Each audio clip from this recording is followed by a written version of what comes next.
किनके द्वारा इस प्रकार की बात की गई कि आपके कहीं ना कहीं मन को आहत पहुंचा है? देखिए, मन में और ज्यादा विरोध उत्पन्न हो तो वो रास्ता ही छोड़ दो। Social media influencer Harsha Richharia ने धर्म के रास्ते से दूरी बनाने और दोबारा अपने पुराने पेशे में लौटने का ऐलान किया है। हर्षा ने कहा कि बीते 1.5 साल उनके लिए बेहद कठिन रहे। उन्हें लगातार विरोध, आलोचना और मानसिक दबाव का सामना करना पड़ा, जिसने उन्हें अंदर तक तोड़ दिया।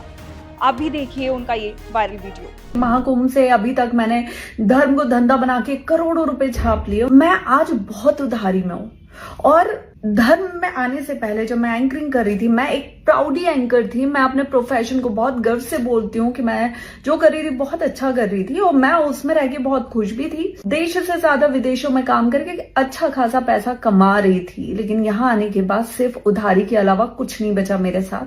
और सबसे बड़ी बात कि किसी का साथ भी नहीं है। आज मैं ये सब आपको क्यों बोल रही हूँ, क्योंकि मैंने लगातार इस 1 साल में जो कुछ भी करने का प्रयास किया है उसे रोका गया है, उसे तोड़ा गया है, उसमें विरोध उत्पन्न किए गए और यही सेम चीज इस बार माघ मेला में भी मेरे साथ हुई है। साथ ही हर्षा ने अपने विरोधियों का नाम लिए बिना कहा कि अगर उनके सामने 10 लोग खड़े हैं तो वे उनके सामने अकेली खड़ी रही। उन्होंने 1 साल में कई तरह की परीक्षाएं दी और सभी को समझाने की कोशिश की, लेकिन अब वे इस अध्याय को यहीं विराम देना चाहती हैं। हर्षा का कहना है कि ग्लैमर की दुनिया में रहते हुए उन्हें कभी इस तरह की नफरत या सवालों का सामना नहीं करना पड़ा था। उन्होंने ये भी कहा कि अगर किसी को उनकी नीयत पर शक है तो वे उनका बैंक अकाउंट देख सकते हैं। साथ ही उन्होंने सवाल उठाया कि अगर एक महिला के साथ ऐसा व्यवहार किया जा रहा है तो ये कैसा धर्म है। सुनिए उन्होंने क्या कुछ कहा। धर्म के ही कुछ लोग जिन्होंने मुझे इतना मानसिक तौर पे प्रताड़ित कर दिया, इतना परेशान कर दिया, इतना तिरस्कार, इतना अपमान कर दिया है। और चलिए ठीक है, आप सहयोग नहीं कर रहे हैं, मुझे उससे मैं सहमत हूँ, मत कीजिए सहयोग। आपको मुझसे अगर कोई दिक्कत है, लेकिन कम से कम अगर मैं कोई कार्य कर रही हूँ उसमें आप मेरा साथ नहीं दे सकते तो मेरा विरोध भी मत कीजिए, उसमें मेरे लिए कांटे भी मत बिछाइए। हर्षा, आप और विरोध की बात कर रही हैं, कौन वो लोग हैं जो विरोध कर रहे हैं, साफ तौर पर बताएंगी? किनके विरोध की वजह से आपने ये फैसला लिया? ये नाम तो मैं किसी एक का नाम नहीं लूंगी, क्योंकि बहुत से धर्म गुरु हैं, बहुत से संत जन हैं, बहुत से धर्म के लोग हैं जो इसमें शामिल हैं। आप मीडिया प्लेटफॉर्म पे बैठी हैं आज, आपको खुद दिख जाएगा पिछले 1 साल में कितने मेरे साथ रहे हैं और कितनों ने अपना पल्ला झाड़ा है।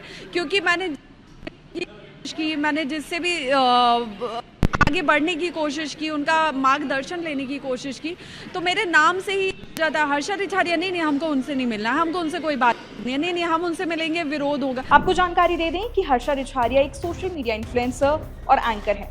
उनकी उम्र करीब 30 साल है और उन्होंने BBA की पढ़ाई की है। इंस्टाग्राम पर उनके 18 लाख से ज्यादा फॉलोअर्स हैं, जहां वे धार्मिक और आध्यात्मिक टॉपिक से जुड़ा कंटेंट साझा करती रही हैं। वे मूल रूप से भोपाल की रहने वाली हैं। करीब 2 साल पहले उन्होंने निरंजनी अखाड़े के महामंडलेश्वर स्वामी कैलाशानंद गिरी महाराज से दीक्षा ली थी और इसके बाद उत्तराखंड में रहने लगी थी। वहीं प्रयागराज महाकुंभ के दौरान जब वे निरंजनी अखाड़े की पेशवाई में संतों के साथ रथ पर नजर आईं, तो उनकी तस्वीरें और वीडियोस सोशल मीडिया पर खूब वायरल हो गए। उन्हें सबसे सुंदर साध्वी कहा जाने लगा। हालांकि हर्षा ने खुद को साध्वी नहीं बल्कि एक आध्यात्मिक साधक बताया। वहीं 4 जनवरी को पेशवाई के दौरान उनकी मौजूदगी पर सवाल भी उठे।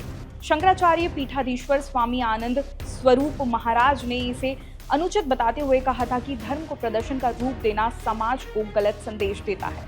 अब एक बार फिर हर्षा सुर्खियों में है और सवाल उठ रहा है कि क्या धर्म से मिली पहचान और फेम हासिल करने के बाद अब उसी धर्म के काम को छोड़ देना सही है? क्या पहले धर्म से फेम मिला और अब वे फेम भुनाकर पीछे हट रही हैं? आपको क्या लगता है? कमेंट्स में बताएं।